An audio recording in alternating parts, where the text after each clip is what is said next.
Hello! Welcome to Liz Rocks and Stuff. I'm Liz, and it's time to see what's in my tumbler. We're going to start out with the Gabbro and Onyx coming out of stage 4. And for the record, this is my second time recording this voiceover because I forgot to turn my microphone on the first time. I'm a YouTuber, y'all. Anyway, I'm not a good YouTuber, obviously. Anyway, so rinsing this off, this is a mix of indigo Gabbro, Onyx, Jasper,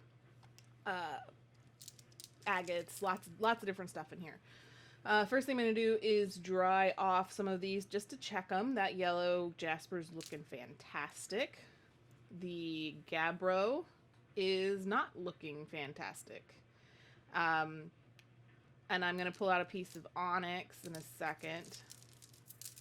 And the Onyx does actually look really good.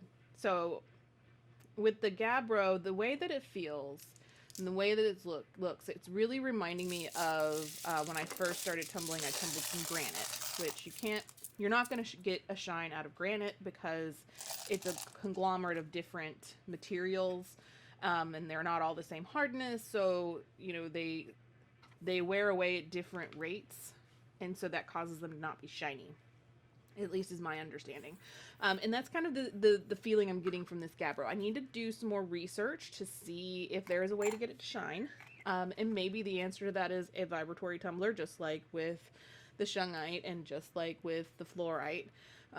Maybe I need to just save up some money and buy a vibratory tumbler. I don't know. I'm going to do some research into that.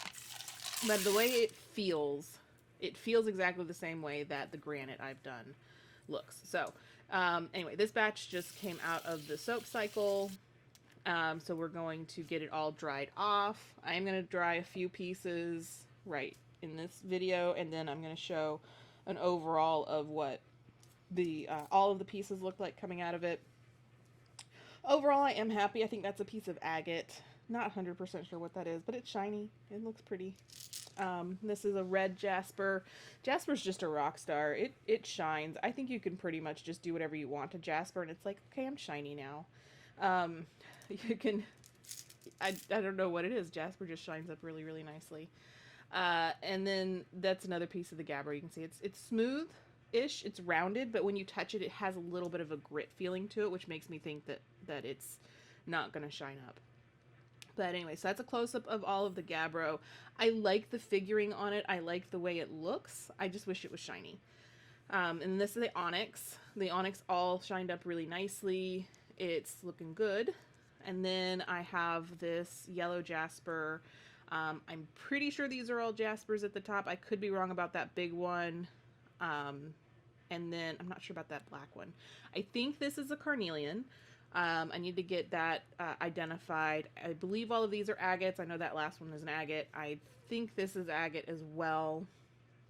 And then I'm not sure what the rest of these are. Some of these could have come out of my rock bed, at least those two at the top, the two brown ones.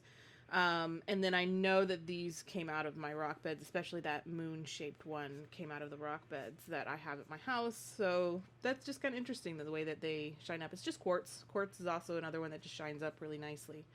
All right, this is my Catdog.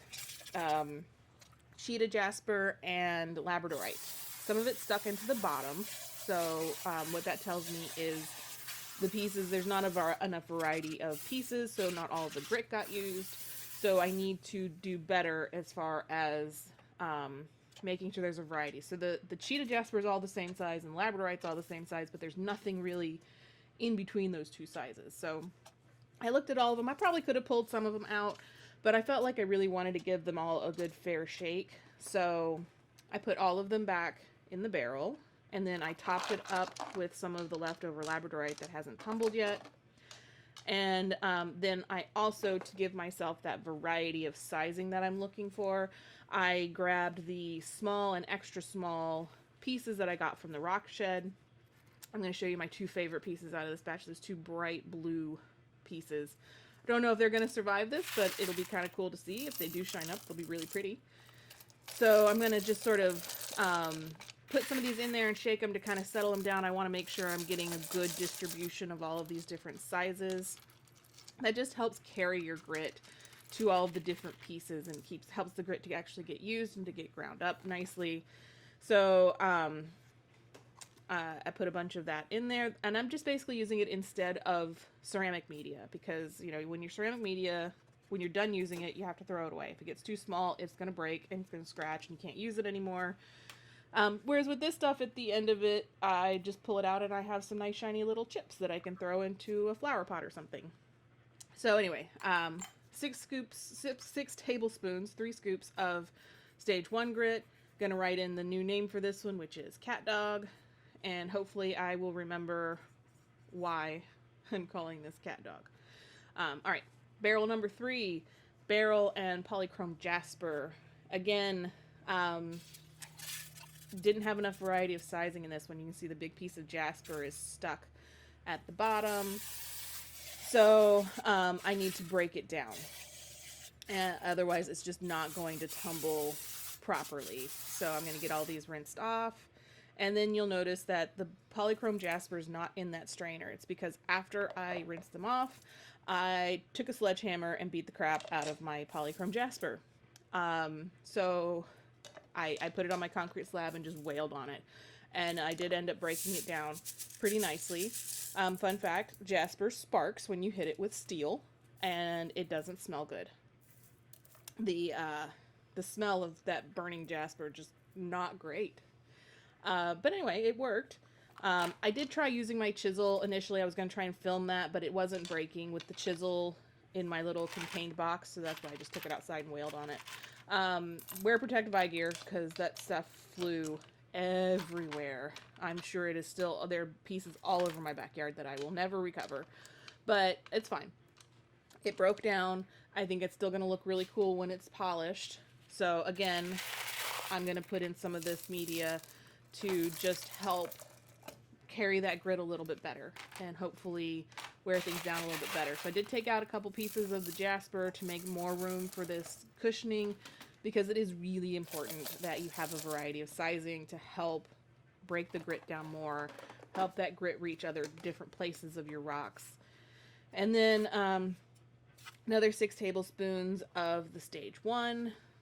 Put the lid on this and get it going for another week. I have high hopes for this. The Beryl was actually looking really, really good, but the Polychrome Jasper is essentially starting over because I had to break it up. But it'll all be okay. The Beryl did still need some time.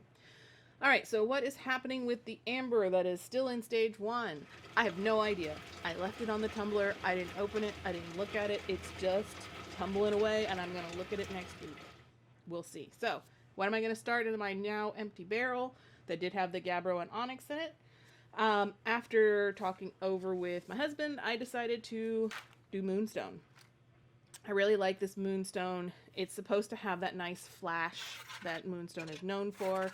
This particular rock also has a nice variety of size. You'll notice there's that big one that I put in first, but the rest of these are all, they're not all the same size. They're good variety, so I don't feel like I need to put the cushioning in this. I might regret that, but you know what? As I saw somebody say in a group, the worst thing you're going to lose is time and grit. So there's no harm in trying without the cushioning first. Maybe this tumbles just fine as it is. And if it doesn't, then I just put cushioning in next week. It's all good, you know. I'm all for experimenting, seeing what works for you. People have these tried and true recipes of how to tumble certain things, and they're nice to have, but I don't feel like they're one size fits all. So, you know, do what works for you. Try things out. If you don't like a method, do your own thing. It's not gonna, the worst thing you're gonna do is, they're rocks. You can't mess them up too much.